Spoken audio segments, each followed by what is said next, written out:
Ayaw nang pabuksan. Dahil sa ating trending sungkitan video ay marami ang natakam sa ating bagoong, kaya naman dinagsa tayo ng mga pa-order. At sino ba naman tayo para tumanggi sa ganitong blessings? Malaking ang pasasalamat namin dahil hindi lang Luzon kundi abot hanggang Vismin ang mga sumusuporta sa amin. Kaya naman samahan nyo kami sa pagpapak ng orders at sa pagkapa sa proseso ng pagsishipping. Maaga pa lang ay nag-umpisa na nga kami kaya pati pagkakape ay hindi na namin nagawa. Kasalukuyan ngayong nagbobote ang ilan sa ating mga tauhan sa nasa bote section. So 48 na bottles.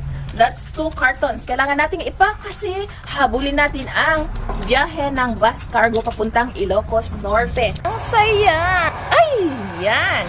Minsan nagkakamali pa rin tayo pero that's okay. We are human being.